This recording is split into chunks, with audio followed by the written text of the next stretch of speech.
Bonjour everyone, welcome to another diecast showcase. Today I'm going to be doing a very short review unboxing of new Hot Wheels that I picked up. Just to give you a little bit of background, basically I've always had a liking for the quirkiness of K cars and K trucks. Ever since the late 90s, basically, I've really enjoyed these tiny vehicles that we never got in North America.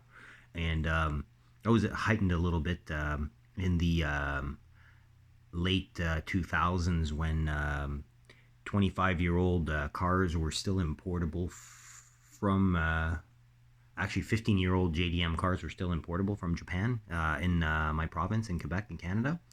That rule changed after April of 2009, going to 25 years like in the States. Only province in this kind of situation, whereas the rest of Canada still has the 15-year rule for imports, for actually, I should say, right-hand drive imports, because we can still get left-hand drive cars that are 15 years or older in Quebec as well. Now, basically, diecast wise, I was extremely excited when there was a release of the tiny little Subaru Sandbar pickup truck that Matchbox released. This is the first release in white of the vehicle in question. Nicely tampoed and everything like that, because before this was released, pretty much the only way to get a K-truck was to go through the Atomica route, and obviously they're not dollar cars, even the basic ones. So I was extremely happy with how this cast turned out. As Matchbox habitually does, we're talking about details where they count. Front and rear tampos, badging's all good.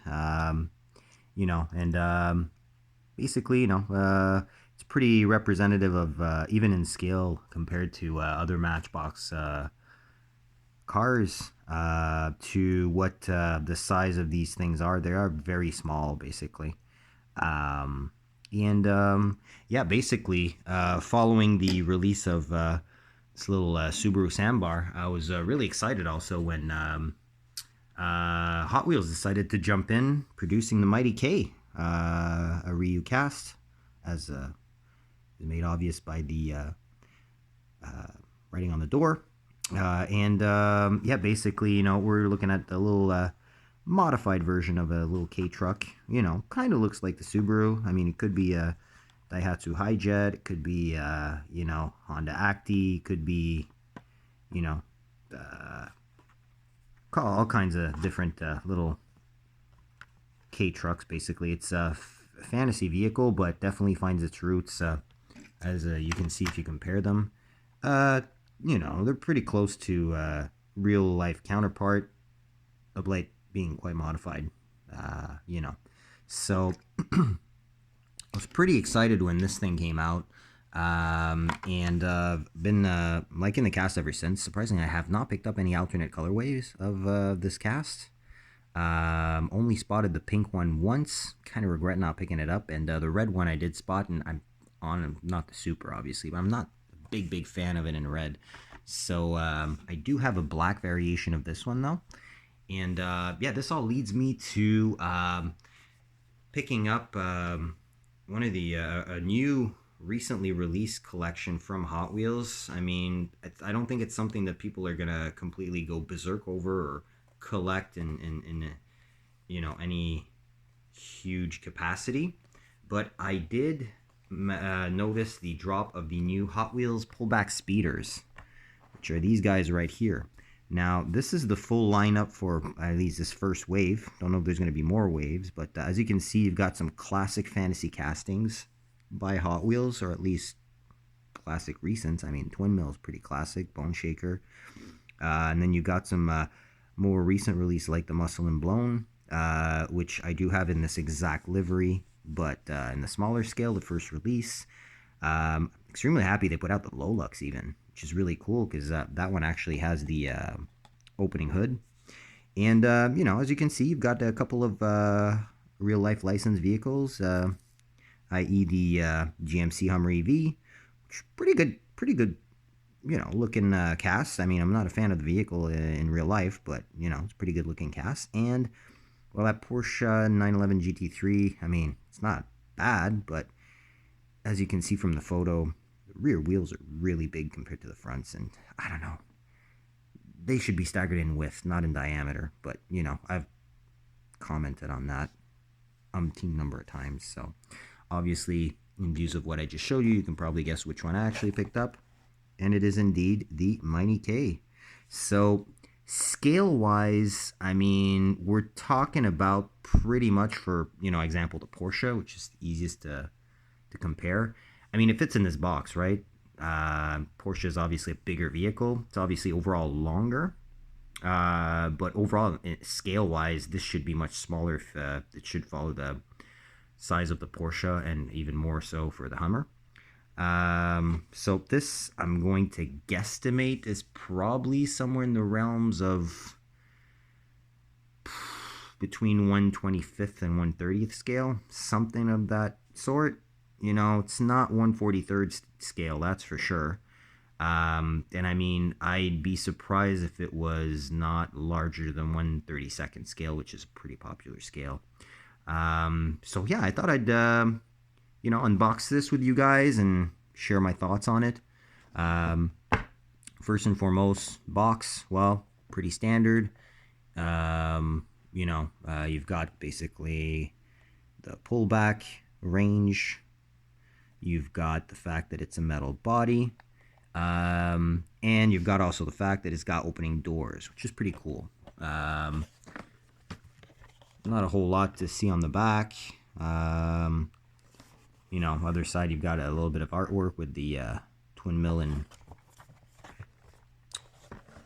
the bone shaker. Here's your back if ever you want to freeze frame that. If you need any type of info on the bottom of here, you can see the 2023 release date. So this is technically a 2024 release, although we're still in 2023 at time of filming, probably at time of uploading as well.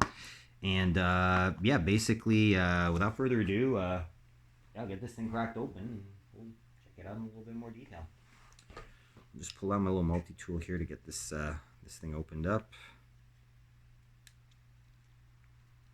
Go. Get this opened. Just gonna cut through one of these seals. There we go.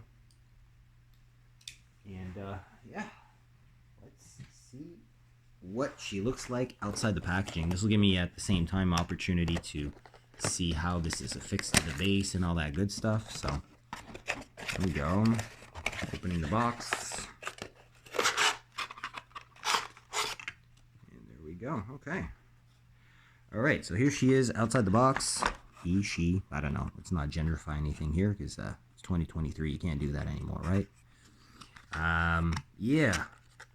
So you've got basically instructions here on how to open, and that's pretty cool because it's not bolted in. So basically, if I understand correctly, you just turn this thing of a jig. Oh, raise the tabs first. There we go. Raising the tabs, and then should be able to just turn and poof, falls right off. Hey, you know what? Very cool packaging idea. We'll just lock it back into place, I guess. Super simple, super efficient, no screws, no tools needed to remove it from the packaging, which is great. And that means pretty much you can just repackage it afterwards, which is always a good thing if you want to store it and make sure it doesn't get damaged and whatnot. So, all right, let's check this thing out in a little bit more detail. So here is the piece that interests us. So just do a quick 360. So not as detailed as I was expecting. If we're talking about overall, as with mainlines, front and rear tampos are absent. Well, actually, no, not true. You got the groovy graphics going on the front there, as well as the top, but the rear is completely blank. A little bit sad, but at the end of the day, not a big deal. Got mirrors, which is also the case as you can see on the 1/64th version. It's got a big spoiler, literally pretty much the same.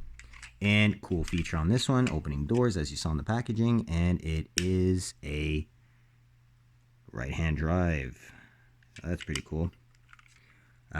Doors open pretty well. They need a little bit of, a little bit of help for that first opening, which is kind of normal, just to create that gap and a little bit of a ease of opening. You can most probably recognize these aero disc wheels, which are used a whole lot, and they look great in this scale. And mind you, this does have actually rubber tires, which is pretty cool. Plastic base. Oh, actually no, metal base. This is a metal base, metal body.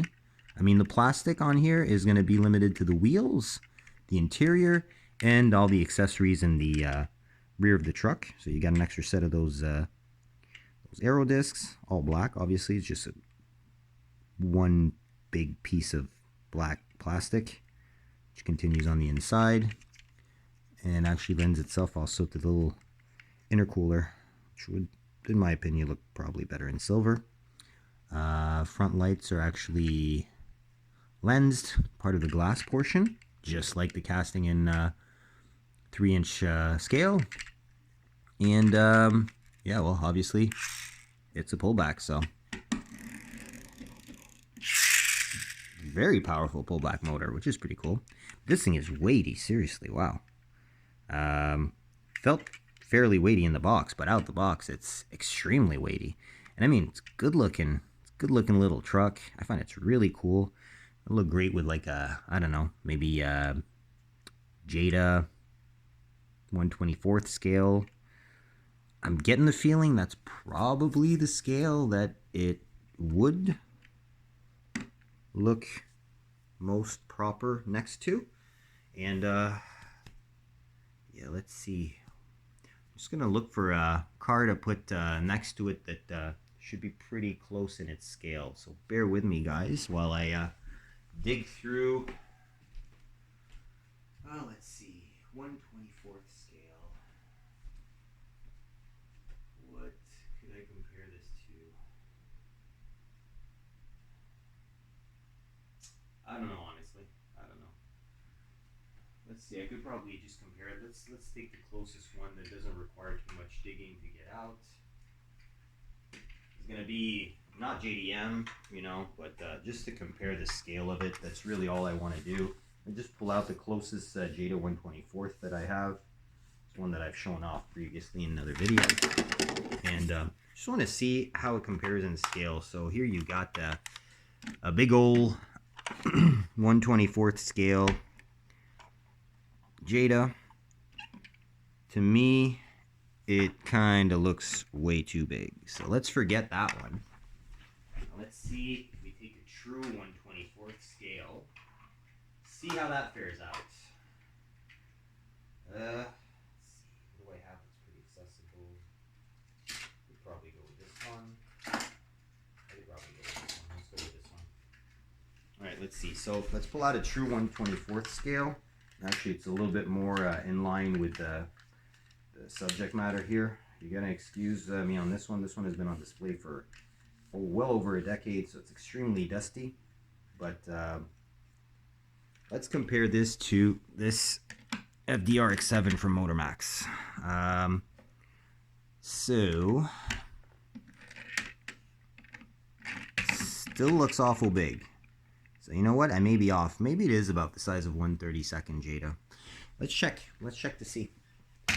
1/32nd Jada. I probably have one of those lying around pretty close. How about that one? I'll check on this one. We got the 1/32nd scale Toyota Supra from Jada. Oop. Yeah, it's true. I can't just pull that back. It is actually a pullback. So let's get these out of the way. Remove them a little bit to the side. And check these out a little bit further so we can both get them into the shot. What do you guys think? Does this look legit scale-wise? Kind of looks pretty legit to me. So let's say it's about 1/32nd scale. That was off with my estimate there. But yeah, that looks pretty good. So yeah, overall, great little truck. I'm pretty happy with this pickup. I don't think I'll be picking up any more, but I mean, this is way cheaper than the one for the 43rd scale, even though obviously definitely not the same type of details and probably not the same quality either. But yeah, metal on metal, which is super cool. Rubber tires, lens lights in the front, a few details missing.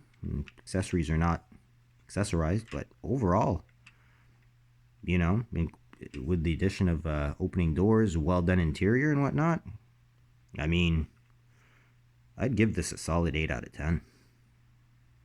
You know, personal rating, and I don't really have a rating system, but overall, yeah, that's pretty much what I wanted to share with you guys. So let me know what you think. You think these should simply just stay toys? Are you okay with the casts that are chosen in regards to this line of cars? You know, let me know in the comments. On that, I hope you enjoyed. Thanks for tuning in and checking out this little unboxing. And yeah, if it's a return visit, thanks for your support. And if it's your first visit, well, obviously welcome. And hopefully I see you back on here. Till then, happy hunting. Stay safe out there. All the best of luck finding what you need. And I'll catch you on the next one. Take care.